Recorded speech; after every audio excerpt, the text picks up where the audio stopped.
this is groundbreaking. I mean, to the best of my knowledge, no one has ever done anything like this before.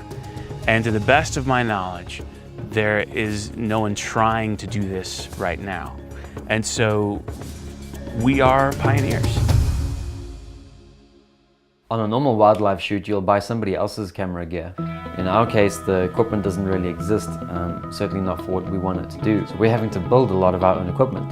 We're having to design it from scratch because there are so many different considerations. We've got the drone fully working. We've got somebody like Jared to place the rigs. We're very close to getting everything we need. Jared. Yeah, I got a phone call, conference call. Hey man, what's up? We're going to the Masai Mara. Would you like to come?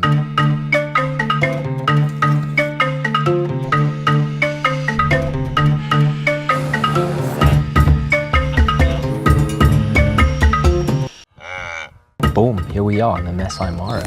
Pretty awesome. Our goal was to come here for as little as 10 days and just see what we could get and hopefully put that into a documentary.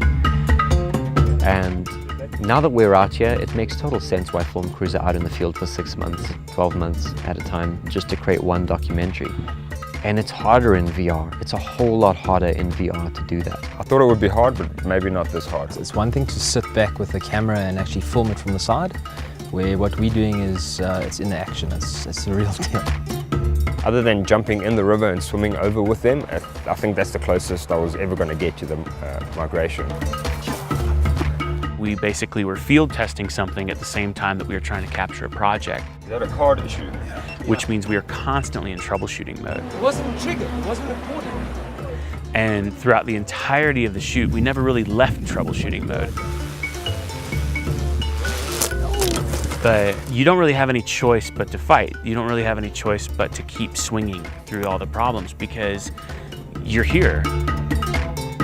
We just spent the last 2 hours rigging a crossing point. We thought they were going to run through. We had everything scoped out. We're here this morning. We came back this afternoon, mounted everything, and they've changed their minds. They're going to a crossing point about 1 kilometer down the road. So we are now rushing to get our rigs.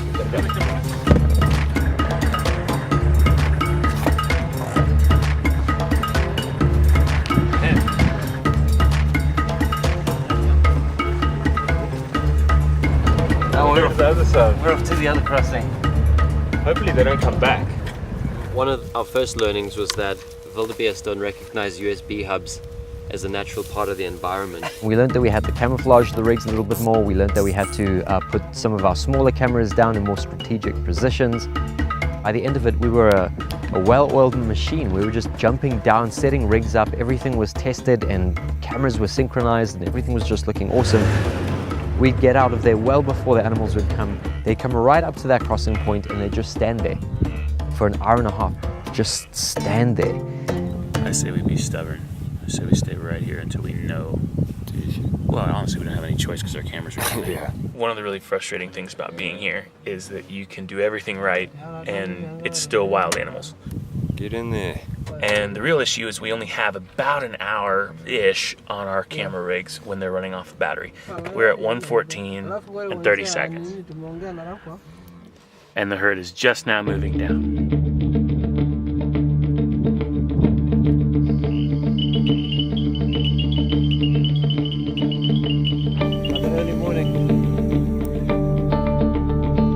The shoot itself while we're here has been challenging.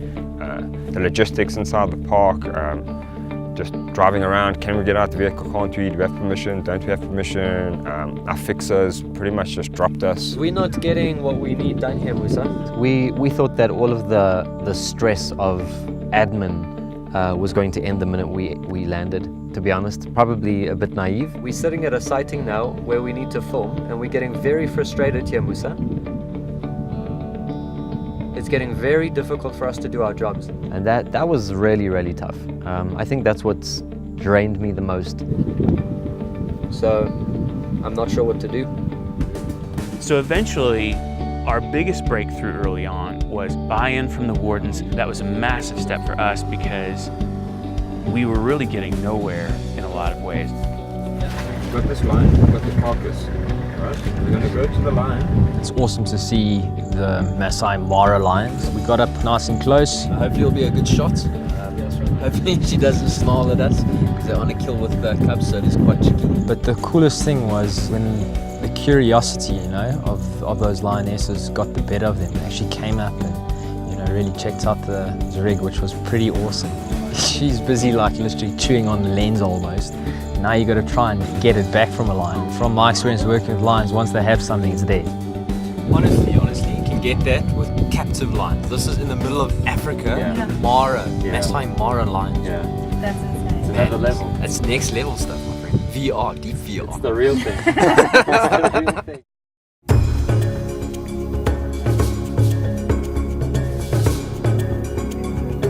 If we just keep what we're doing, we'll get the shots that we need. We do have a lot of other shots, but it's the crossing now we really need to focus on. We've had so many times where we thought that we captured something incredible and it has not panned out. And today, being the last day of the shoot, there was an awesome moment down on the banks where we looked down and I heard Josh confirm behind, all right, all cameras were rolling, everything was cool after the crossing. M3 is rolling. All of them are rolling. All of them are rolling. And I went down to collect my cab and both of them were going. Both of these are rolling. And at that point we kind of knew, we've got something special here. Finally! Finally, after all batteries low, on the last day, on the last morning, on the the last 11th morning, hour. all 3 cameras on the stupid rig were finally rolling on the last morning that we are here, which is the stupidest and best news ever. Have a look right over there. 0% battery left. We're on the brink, but we got it. We think we got it. It's been amazing. I mean, I've always wanted to come to the Great Migration. Since I can remember watching, you know, these epic things on TV, and now being able to be a part of something and pioneer something like this, I mean, it's really special. And I think every one of us would do it again, which is a testament to how remarkable the footage is that we're getting to capture. This phenomenon of the Great Migration, we are bringing this to people in a way that has never been done before. And I think that's very special, and I hope that we get to do a whole lot more of these into the future.